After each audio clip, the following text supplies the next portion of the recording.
de la lectura del acta. Ministro. No, pero-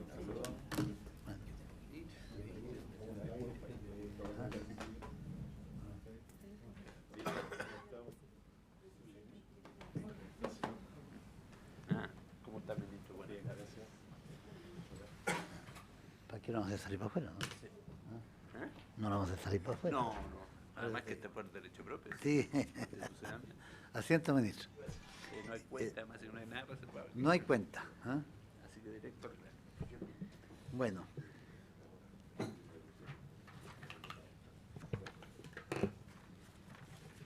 Tenemos entonces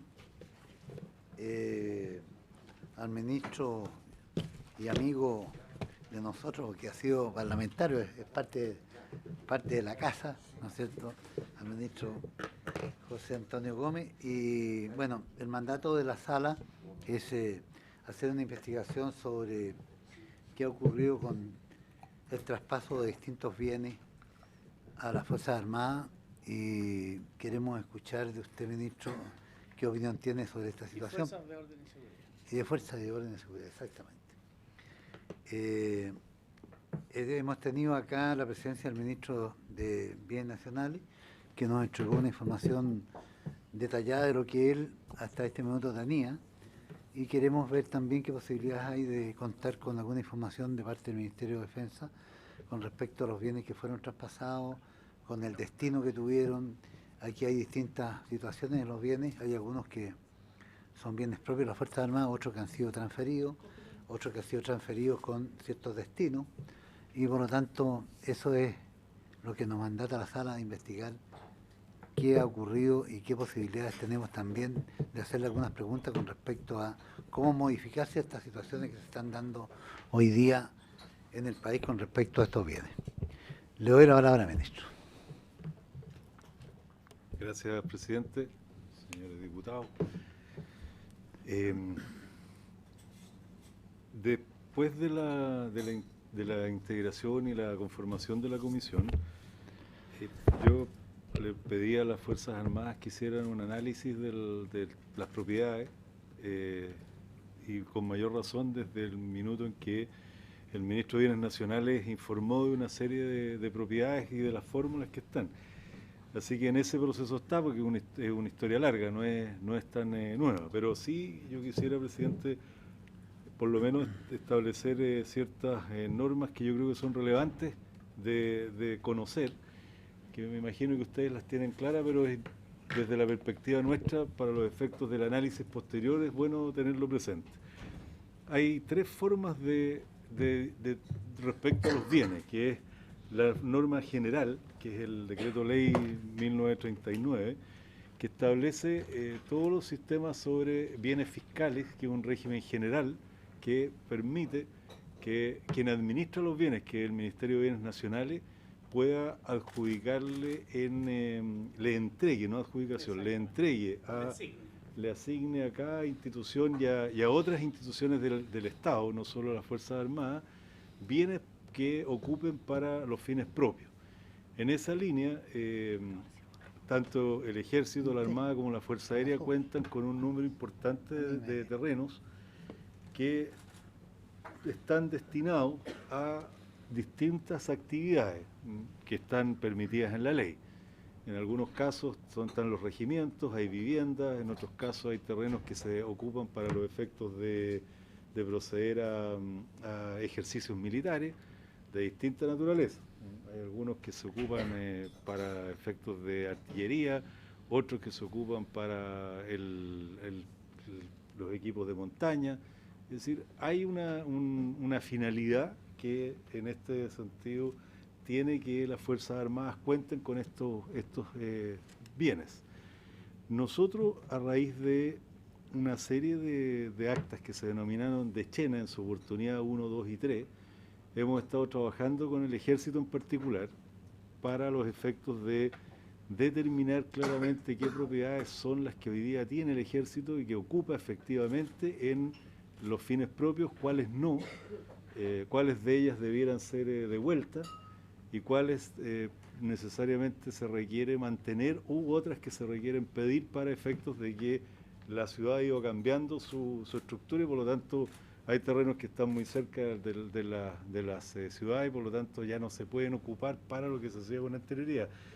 En ese sentido hemos denominado nosotros acta Echena 4, que se supone que es la última acta que debiéramos firmar para efectos de proceder a regularizar al menos desde la perspectiva de defensa y de las instituciones el uso del decreto de ley 1939.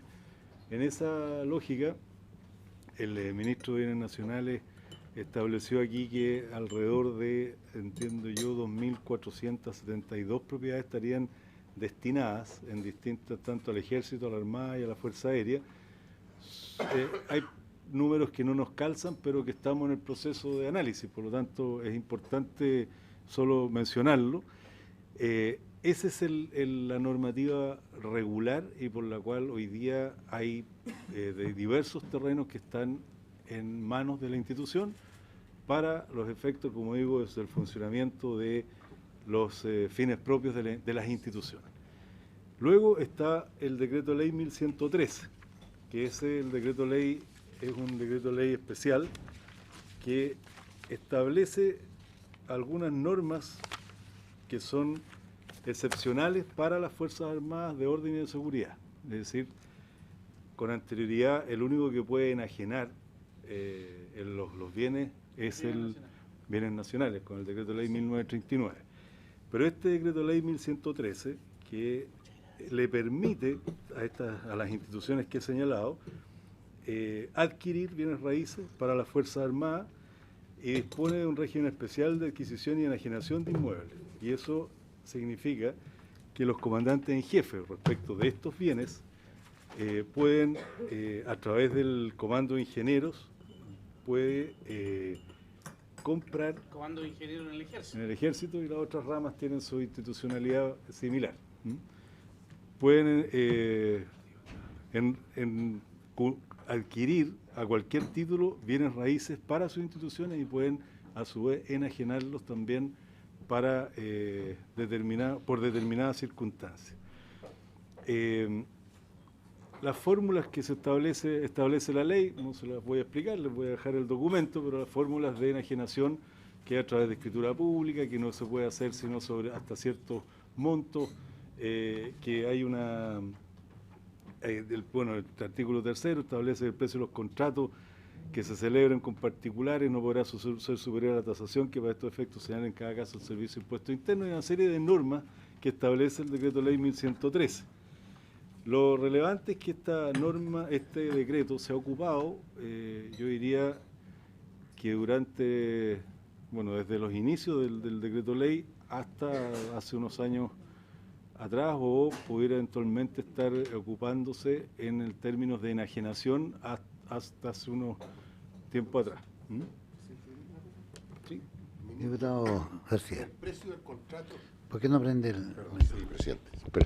Ministro, el artículo 3 del decreto 1113 dice que el precio de contrato de compraventa de bienes raíces que se celebren con particulares no podrán ser superior a la tasación para estos efectos que señala el Servicio de Impuestos Internos. O sea, si el Ejército quiere vender ese tiene que ser por la tasación de impuestos internos o por el avalúo fiscal. Lo que pasa es que hay una... No, es que eso es importante. La tasación o el avalúo fiscal. Por eso voy a explicar. Gracias. Hay una definición que es que la tasación del Servicio de Impuestos Internos no necesariamente es el avalúo fiscal, porque lo tasan con posterioridad y en general hoy día es más o menos el valor comercial, así que no es una sí, pero eso yo estoy leyendo lo que dice la ley. Es tasación del Servicio de Impuestos Internos, ese es el mandato. Perdón. Por lo tanto, la ley es lo que establece el criterio, no es otra fórmula. Bueno, ese decreto ley 1113, como digo, es una norma especial y particular. No existe en las otras áreas del Estado. No existe y se refiere a Ejército, Armada, Fuerza Aérea, Carabineros e Investigación. Esos son los que tienen ese decreto.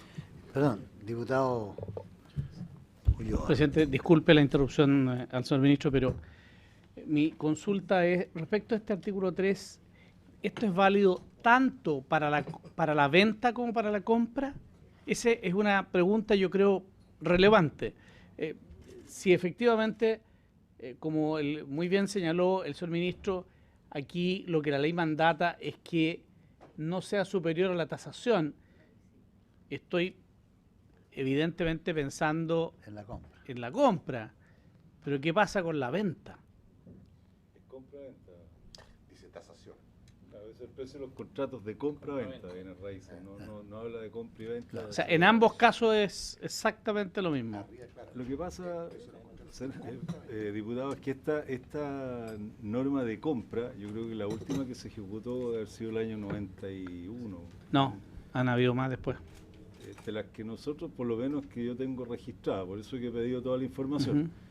Y en esa época se compró en función del avalúo de la tasación que existía. Pero como digo, este Perfecto. es un tema que estamos Perfecto. revisando. a través No, de perfecto, todo- muchas gracias, muy todos los amable. antecedentes. Muchas gracias. La tercera fórmula es un régimen especial que es la ley 18.712, que es el patrimonio de afectación fiscal, el PAF. Esta es una ley del año 1988 que aprueba un estatuto de los servicios de bienestar de las Fuerzas Armadas y contempla la existencia de un patrimonio de afectación fiscal. Y el artículo 2 de la ley establece que los servicios de bienestar social de las Fuerzas Armadas tendrán este patrimonio de afectación formado por los siguientes bienes y recursos. Y ahí hay fondos que provienen del pago de servicios prestados por ellos a través de sus dependencias, fondos que tengan su origen en la venta de bienes muebles o de productos de toda índole, fondos de bienes originados en donaciones, herencias, legados, aportes que cualquier concepto reciban.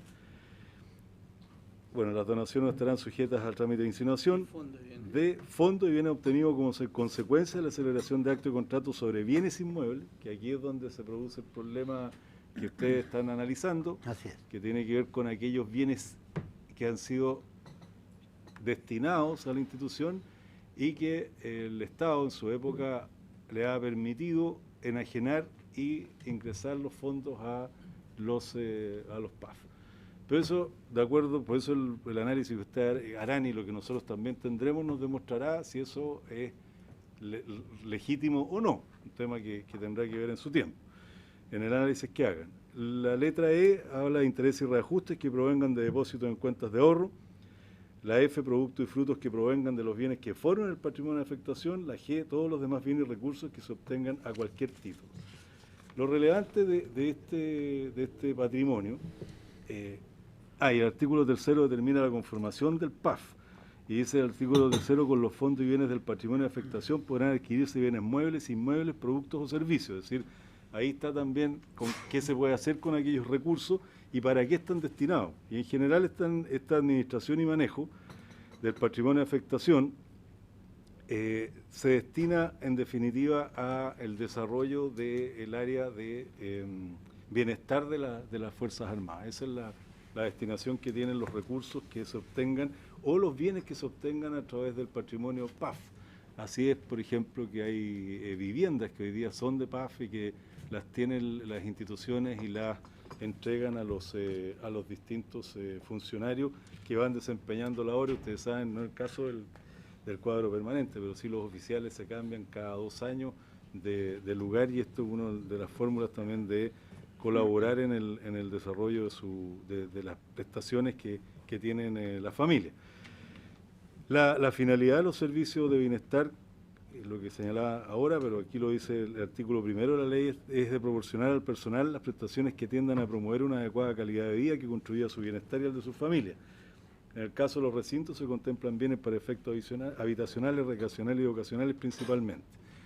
Importante sí decirle a la Comisión que el origen del PAF se remonta al decreto con fuerza de ley del año 1971 del Ministerio de Defensa Nacional, donde a través de una disposición transitoria se estableció la posibilidad de que el comandante en jefe y el presidente de la República, por decreto o resolución interna, asignara su patrimonio de afectación a los bienes y servicios pertenecientes a los departamentos de bienestar social.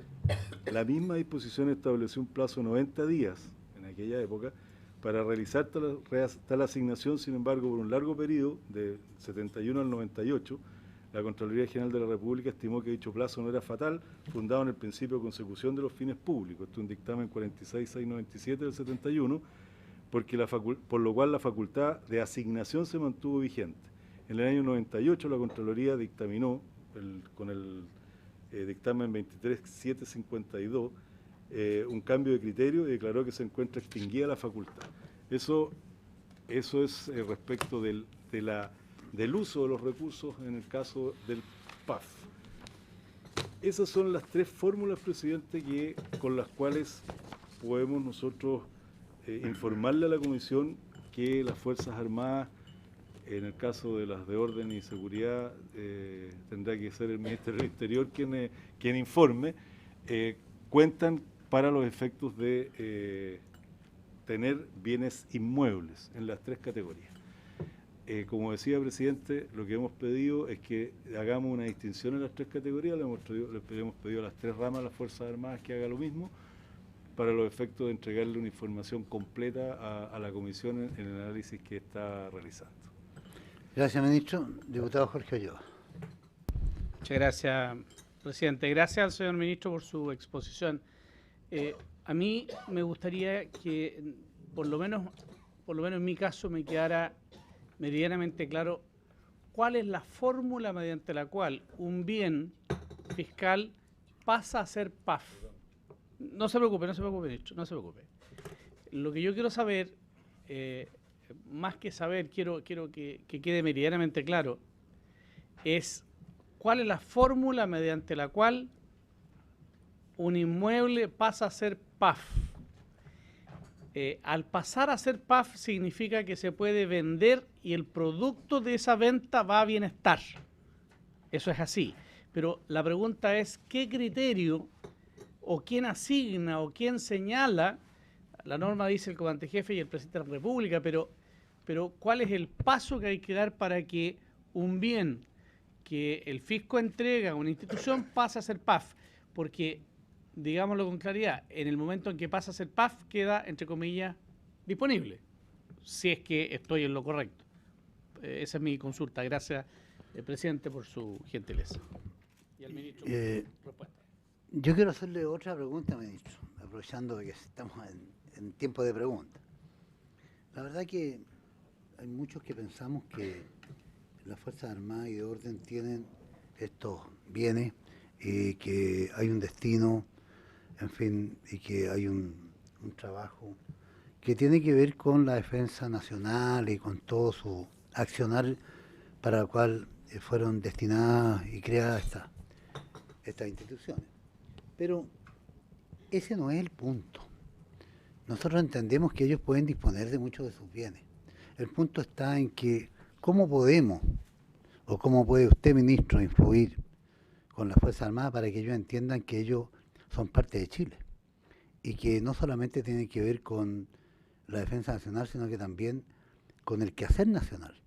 Y en el quehacer nacional tenemos distintas dificultades, como se han presentado en algunas comunas con respecto a la dificultad que hay para obtener terrenos para la vivienda, por ejemplo, que es una de las cosas más, digamos, recurrentes, y en que el ejército, ellos a lo mejor tendrán la legitimidad, por decírselo de alguna manera, para vender, pero no hay una priorización de atender, ¿no es cierto?, las necesidades de otras instituciones con las cuales creo yo que es posible buscar un camino de entendimiento y de poder colaborar con aquello que hoy día está requiriendo la ciudadanía, de resolver algunos problemas en que el ejército lo vemos un poco, y las Fuerzas Armadas, por supuesto, dentro de su accionar, pero un poco alejado de estos elementos necesarios para la paz interna del país. Por lo tanto, lo que queremos es ver cómo en las priorizaciones que se han dado no han sido posible lograr que el ejército, por ejemplo, no licite ciertos terrenos y sin embargo logre un acuerdo o traspaso de vuelta, cuando los destinos del terreno no han sido, ¿no es cierto?, ejecutados, o sea, la destinación, o buscar un entendimiento más adecuado entre instituciones del Estado, como por ejemplo el Ministerio de Vivienda, las municipalidades y otros. Esa es la pregunta que quiero hacerle yo, a ver cómo hacemos, nosotros entendemos. Vamos a hacer una investigación en esta comisión. Esta comisión a lo mejor va a tener muchos elementos, ya los tuvimos con el Ministerio de Bienes Nacionales. vamos a seguir recogiendo la información a través de ustedes y de la Contraloría, pero el tema es cómo logramos, ¿no es cierto?, de que esto tenga un objetivo distinto. Diputado Ojeda. Presidente, bueno, esta comisión, un saludo, señor Ministro de Defensa, muy afectuoso. Esta comisión ha sido constituida para determinar o investigar la condición en que se encuentran los bienes que fueron traspasados al ejército por diferentes motivos. Uno de ellos es justamente el que fue traspasado para objetivos específicos. ¿En qué momento nosotros podemos conocer las condiciones jurídicas en que se encuentran algunos bienes específicamente en algunas ciudades, en algunos lugares? Porque los bienes que están siendo reclamados por algunos ministerios, como el caso mío que está siendo reclamado por el Ministerio de la Vivienda con el objeto de construir viviendas, un sitio que ya habría cumplido con el objetivo específico. No sabemos, ojalá Dios quiera que no esté dentro del PAF, que esté liberado de eso, pero ¿en qué momento, presidente, nosotros podemos conocer qué condiciones jurídicas se encuentran determinados bienes con el objeto de clarificar esta situación de una vez por todas? Gracias, presidente. Diputado René Manuel García. Gracias. Vamos a esperar que termine el debate. Gracias, presidente. Ministro, cuando uno ve los bienes que te han pasado a las Fuerzas Armadas, de orden, carabineros, todo, pareciera que por las preguntas que se hace como que fuera un tremendo error, o sea, que el carabinero se haya apoderado de esto, las Fuerzas Armadas se hayan apoderado de esto y no quieren entregarlo. La verdad que esto, lo que yo quiero saber, ministro, como han dado a saber, ¿esto está dentro de la ley o fuera de la ley? Primera pregunta. Segundo lugar, los terrenos que reclama el Serviu para hacer vivienda, perdón, ¿está reclamando los terrenos como propios o está solicitándole que el ejército se los pueda ceder para que puedan hacer vivienda? Porque es distinta la figura, ¿me entiende? Es sumamente distinta. Entonces, la verdad, ministro, cuando se vende un terreno, se enajena un terreno, de los que usted conoce con absoluta certeza, ¿han actuado fuera de la ley o dentro de la ley? Porque si uno quisiera muchas cosas, lo que uno quisiera que los terrenos que no se ocupan se hicieran viviendas, se hicieran puentes, se hicieran caminos, se hicieran carreteras. Pero acuérdese usted cuando era senador, ministro, uno de los grandes bullicios que había era cuando queríamos hacer, todos los que estamos, y usted también, incluyéndose como senador, hacer una población dentro de una estación. En un momentito, es de la inmobiliaria Ferrocarril, esto se vende. Oye, pero el ferrocarril es del Estado. Así será, pero la vende o no hay negocio nomás. Y así fue como que las estaciones tuvieron que comprarse, siendo terrenos del Estado, siendo de ferrocarriles del Estado de Chile. Entonces, hay muchas cosas que se podrían investigar con mucho más amplitud que estas cosas. Por eso, ministro, las preguntas concretas, las que uno dice, está dentro de la ley, fuera de la ley, si están solicitando, están pidiendo, están reclamando, todo, usted las anotó ahí, así que por favor, si me las puede contestar. Gracias, ministro. Gracias, presidente. ¿Cómo no, ministro? Gracias, presidente. Voy a partir por lo que señala el diputado René Manuel García.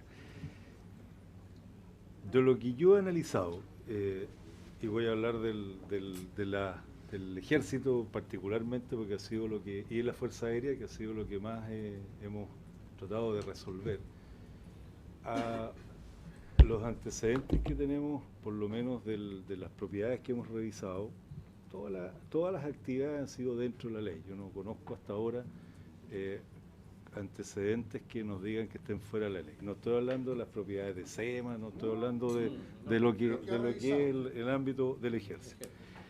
Pero sí también quiero decir que, y voy a explicar algunas situaciones que conozco porque he conversado con los diputados, pero quiero decir que la verdad que la actitud que tiene en este caso el Ministerio de Defensa, y lo digo desde el Ministerio de Defensa porque de acuerdo a la Constitución el Ministerio de Defensa es quien dirige a las Fuerzas Armadas por mandato de la Presidenta, o sea, las Fuerzas Armadas no se mandan solas, no es que ellos tengan una disposición contraria a lo que el Estado quiera hacer o queramos llevar adelante, en absoluto.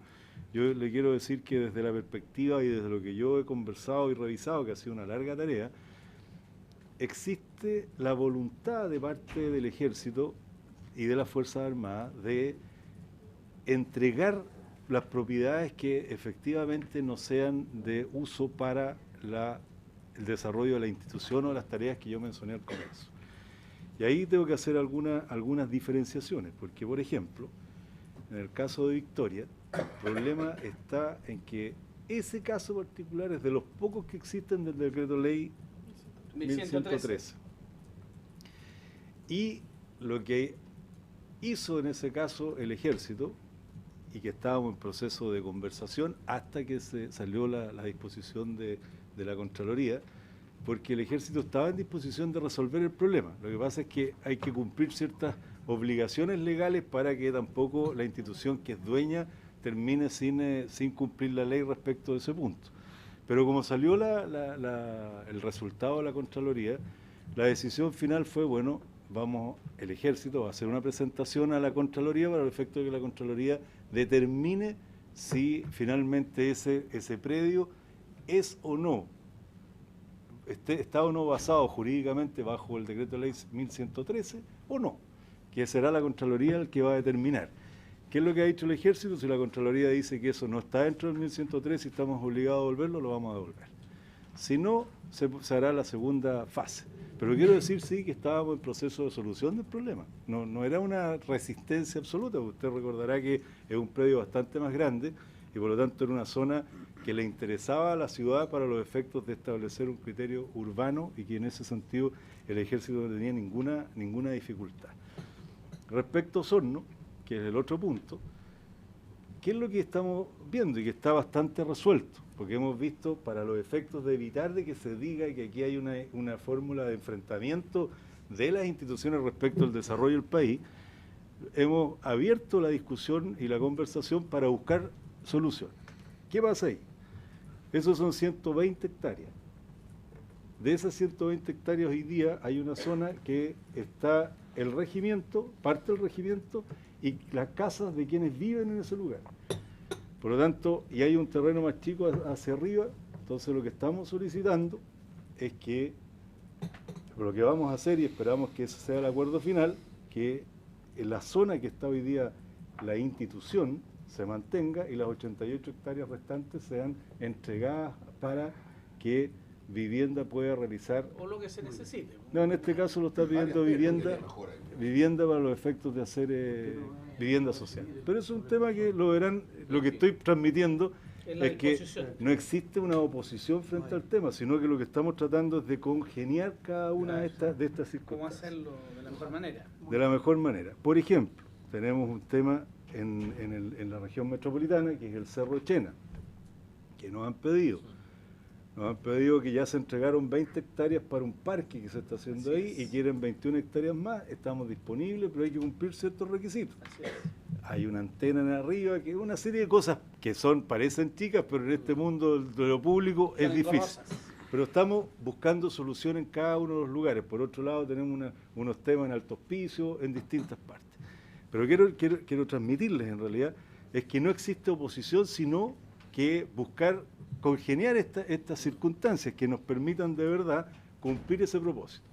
¿Por qué las Fuerzas Armadas piden la facultad de enajenar y que hoy día acordamos que sea de una manera distinta como se hacía antes? Es decir, para que ustedes sepan lo que estamos trabajando, al menos en el Ejército, estamos trabajando la entrega y devolución de 36 propiedades que son hoy día posibles de devolver al fisco y que el fisco ocupe en lo que él considere posible.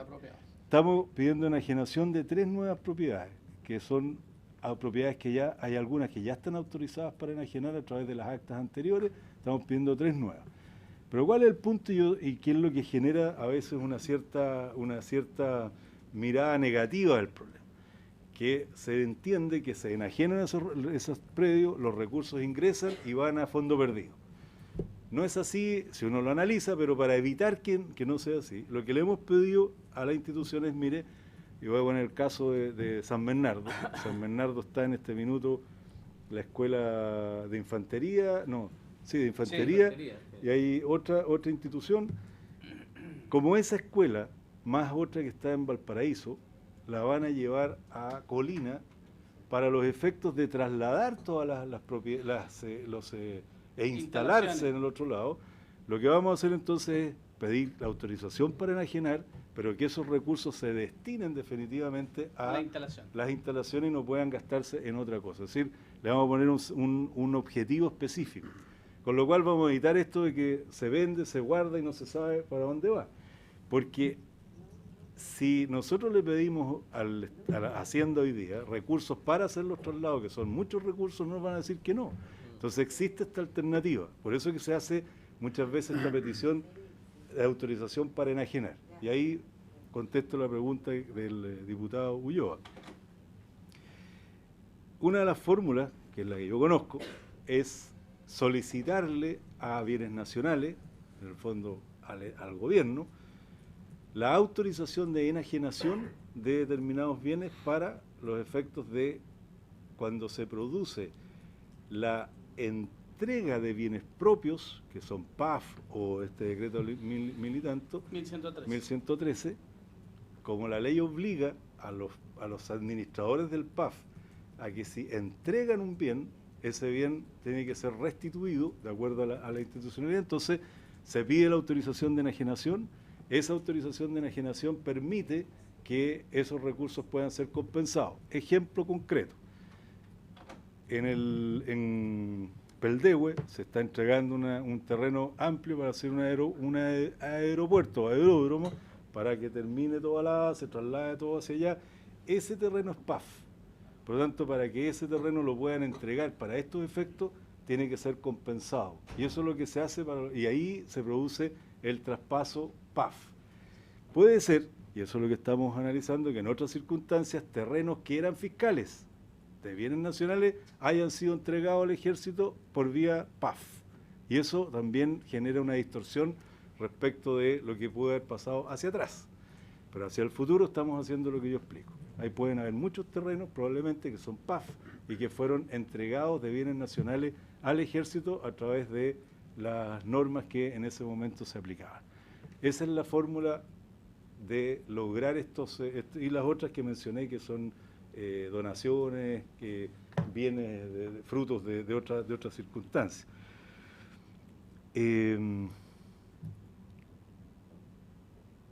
Eso. Ministro, creo que he contestado todo lo que me han preguntado. Es que, a ver, hay una otra fórmula más que yo propondría, porque lo que usted ha señalado es cierto. Nosotros no estamos cuestionando, yo por lo menos yo no estoy cuestionando la legalidad.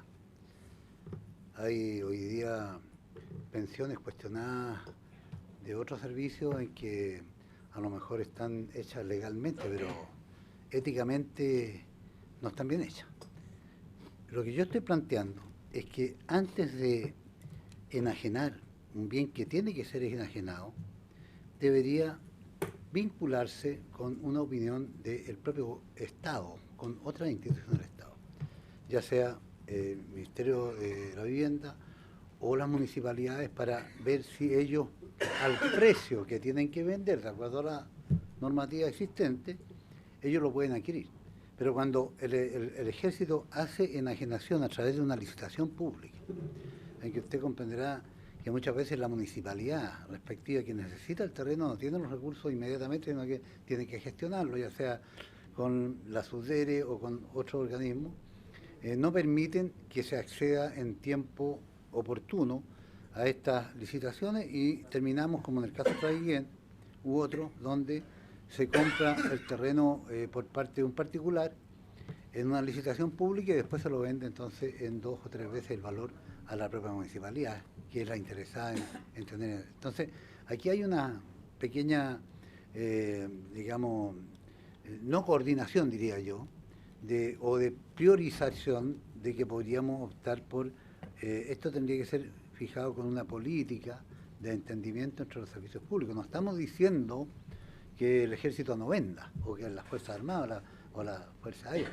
Lo que estamos diciendo es que antes de proceder a vendérselo a un particular, veamos cuáles son las necesidades que tiene la comuna, en especial, o el Ministerio de la Vivienda u otros sectores del Estado que pudieran destinarlo a otros elementos y que se pierde la oportunidad de hacer el desarrollo urbano o lo que pueda, ¿no es cierto?, ser el interés del servicio, la municipalidad, para obtener eso. Entonces, esa es la otra fórmula que yo le pediría a usted como ministro de Defensa, ver la posibilidad de lograr fijar una política al interior de las instituciones de la defensa. Presidente, es lo que estamos haciendo ahora, por eso que lo que Traiguén es muy antiguo, no es Sí, de no, claro, no es de hace poco, entonces es que por eso yo quiero que ustedes dimensionen que el proceso que estamos llevando a cabo tiene por finalidad eso. Por eso hablé del caso de Osorno, porque no solo Osorno, en Punta Arenas tenemos otras situaciones. Aquí le digo, es larga por lo tanto, esta acta de Chena 4 que estoy mencionando, la finalidad que tiene es lograr compatibilizar lo que el Estado de Chile quiere a través de los terrenos que tienen estas distintas categorías. Por eso expliqué que en el caso de Peldehue es un PAF y por lo tanto hay que compensarlo, porque la ley así lo obliga, porque si no los directores del PAF, que son designados como tal y son responsables de la administración, entrarían a incumplirla. Por lo tanto, ese es un caso particular. En los casos que hoy día se han generado conflictos, como digo, y voy a mencionar Victoria, que es particular el punto, es que ese está dentro del decreto de ley 1113. Pero, como decía, aún así existía y existe la voluntad de resolverlo. No tiene ninguna intención la institución de venderlo, porque sabe que es un problema. Si el Ejército y la Armada y la Fuerza Aérea son parte de la institucionalidad y por lo tanto no tienen esa lógica. En este caso yo le decía que hay que esperar el resultado final de la Contraloría, pero el resultado no va a ser que ya listo, ahora lo vamos a vender, sino que va a haber que cumplir la ley, que es, mire, hay que adquirirlo, y lo tendrá que adquirir ¿cómo se llama?, el gobierno regional, la municipalidad o como sea, pero para los efectos nuestros nos interesa que sea la institución municipalidad y gobierno regional. Además tenemos una dificultad que tiene que ver con la ley que establece el criterio de venta con lo que hemos señalado como tasación de impuesto interno, pero es la tasación comercial, y en uno de los artículos habla de tasación comercial. Entonces también hay una dificultad ahí que lo dice el decreto ley 1939, ni siquiera lo dicen estos decretos especiales. Entonces a veces no se tiene toda la información y no se conoce bien el sistema, pero lo que le transmito es eso. Por ejemplo, la Fuerza Aérea, ya resolvimos dos temas que eran relevantes. La Fuerza Aérea hoy día, a petición del gobierno de la época, se cambió a Cerrillos y construyó allá el edificio institucional y otra serie de... Y lo que quiere la Fuerza Aérea en definitiva es generar ahí el polo de desarrollo desde la Fuerza Aérea con su vivienda, y ha pedido que se cumpla un compromiso firmado del Ministerio de Hacienda de unos recursos que quedaron pendientes de este traslado. Paralelamente hay un problema con unas propiedades, no sé si yo le digo Rosita Renat, pero Juanita Aguirre. Bueno, problema de nombre. Por eso, gracias que me lo corrige. Juanita Aguirre, que es una población que está hoy día en un sector muy importante desde el punto de vista del desarrollo urbano, y en algún minuto la Fuerza Aérea pensaba que esos terrenos debían venderse, y esas casas debían venderse. Nos juntamos con la ministra de la Vivienda, llegamos a un acuerdo en el cual le van a entregar los recursos necesarios para construir las viviendas que se requieren para salir de esa población, y se le va a entregar al Ministerio de Bienes Nacionales para que se produzca este proceso. Lo mismo pasó con el edificio que salió muchas veces en la televisión de la Villa Olímpica. Hay un edificio de la Fuerza Aérea que estaba entregado a ellos y que en algún minuto también se dijo, bueno, lo vamos a vender. Lo que hicimos ya, y yo ya mandé el oficio, es entregárselo a bienes nacionales para que se produzca el desarrollo urbano. Entonces, lo que estamos haciendo hoy día es precisamente eso, evitar de que se produzca esta situación, pero sí les tengo que transmitir que es importantísimo que terrenos que nosotros pedimos hoy día en zonas del norte, del sur, que son de larga extensión, y que están en destinación, no en dominio, son para los fines propios. Estamos haciendo un esfuerzo conjunto, ¿no? Esto no quiero decir que esto es una decisión mía particular, no, es un esfuerzo conjunto para cumplir los propósitos que usted señala, diputado.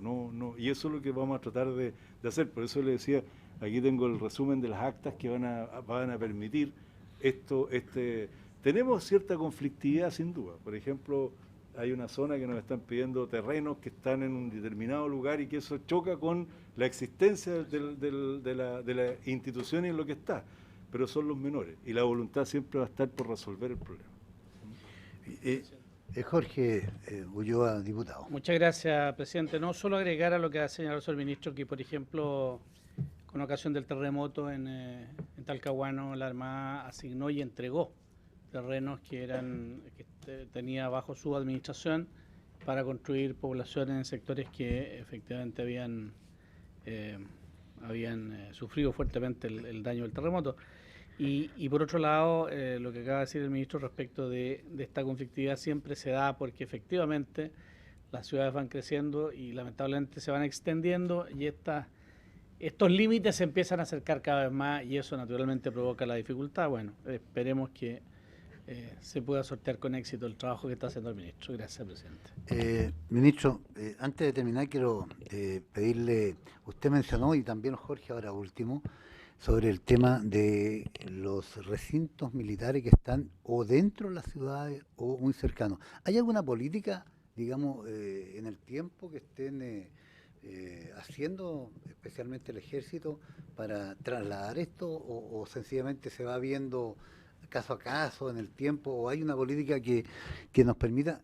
Yo le hago esta pregunta porque muchas veces existen terrenos que son muy importantes en algunas ciudades y que a lo mejor la propia ciudad en su plan regulador actual o futuro o en la modificación pudiera contemplar estos terrenos en un proceso más planificado, no de última hora. Perdón, presidente. Solo respecto de lo que acaba de mencionar, por ejemplo, que en el caso del plan regulador de Talcahuano existe una zona militar. El plan regulador lo contempla. No, está bien. Efectivamente existe dentro de lo que es el crecimiento de la ciudad, está contemplada la existencia de terrenos que son de aptitud, no de aptitud, pero que son militares. Ministro. Presidente, dos temas en esta área. Voy a poner un ejemplo para explicar bien qué es lo que se está resolviendo. Lo primero es que los regimientos son importantes para las ciudades. Y quiero decir que cuando se está haciendo una racionalización de los regimientos, eso significa que estamos creando brigadas u otras, y por lo tanto salimos de una ciudad e instalamos esto en algún lugar determinado, genera un impacto importante en la comunidad. No es fácil que el regimiento se vaya, por ejemplo. Osorno, ¿dónde fue? No. En todos lados, ministro. En La Unión. Por ejemplo, en La Unión, ¿qué hicimos? En La Unión el regimiento se va, porque no tiene lógica desde el punto de vista de la estructura del actual ejército y el desarrollo, este plan que tienen de desarrollo, se va a otro lugar donde se genera esta complejo mayor. Bajo esa lógica, lo que hicimos fue hablar con la Policía de Investigaciones para que la Policía de Investigaciones cree ahí una escuela. Además, se entregó un espacio para el CFT que se va a construir en el lugar. Entonces, se está haciendo un desarrollo respecto de estos puntos y, por lo tanto, el plan de desarrollo está tratando de racionalización del ejército, tratando también de compatibilizarlo con las necesidades de cada región. El ejemplo práctico, aparte de este que voy a poner, es el de Copiapó. El regimiento de Copiapó está en el centro de la ciudad y es uno de los lugares de mayor plusvalía que existe hoy día. Ese lugar tiene un área que está autorizada bajo actas de China anteriores a enajenar. ¿Qué es lo que ha dicho el ejército? El ejército dice que lo razonable es que se entreguen más bien, se enajenen esos terrenos para poder trasladarse a Chamonate, que está hacia fuera de la ciudad, donde hay hoy día un aeródromo que es alternativo al aeropuerto. Por supuesto que ahí tengo que compatibilizar con los hijos que tiene el Ministerio de Defensa, que es la Fuerza Aérea, y entonces, ¿cuál es el final del problema? Y que se ha planteado en varias oportunidades. Uno podría el ejército, porque ya está autorizado a enajenar esas hectáreas que están hoy día, con esos recursos remodelar el actual regimiento y quedarse en el mismo lugar. Eso podría ser atentatorio al desarrollo de la ciudad, pero también sería importante para la ciudad que el regimiento se quede en Copiapó. La segunda alternativa es, muy bien, entregamos todo esto y nos vamos a Calama, y por lo tanto la zona se quedaría sin regimiento, cosa que sería no muy, porque Calama tiene un complejo grande y por lo tanto podría perfectamente establecerse ahí la unidad, pero el ejército y nosotros entendemos que no es razonable hacer esto. Entonces estamos tratando de compatibilizar ese proceso, pero pasa básicamente porque alguien lo pague, a pesar de que no es de PAF ni es Decreto Ley 1113, porque si no, no hay forma de sacar al regimiento de ahí si no están los recursos autogenerados a través de esta venta. Entonces, por eso digo, presidente, compatibilizar no es tan fácil. Y así tenemos diversas circunstancias, pero lo que sí les quiero transmitir que estamos metidos a fondo en el tema. Yo entiendo, por supuesto, como usted lo dijo al comienzo, yo fui parlamentario y sé lo que significa para cada uno de los parlamentarios estar enterado del proceso, pero no estamos hoy día simplemente diciendo, mire, esto es a rajatabla, vamos a hacer esto otro, en absoluto. Estamos tratando de compatibilizar cada situación para que realmente tenga que ver con la ciudad y cumpla los objetivos que a las instituciones también les interesa y a defensa en este desarrollo que es racionalización. Porque sería, yo he alegado mucho porque el regimiento de Cauquenes se desarmó mucho antes de que yo llegara. Y el regimiento de Cauquén era muy importante para la ciudad. Así es. Era una además por razones familiares, pero eso pero al final del cuento, esto hace mucho tiempo, para que no crean que estoy metido hoy día en el tema, sino que se hizo hace mucho tiempo. Pero era muy importante para la ciudad. Entonces, es también relevante cómo nosotros abordamos el problema también de la salida institucional, porque genera un conflicto adicional. Diputado Jorge Ulloa. Presidente, hay que recordar que el Ejército de Chile en particular cambió su modalidad, dejó de ser un ejército en la práctica de, ¿no es cierto?, era un ejército desplegado en todo el país, ¿no?, para pasar a convertirse en unidades en la práctica muy modernas, de rápido desplazamiento, y eso significó una concentración.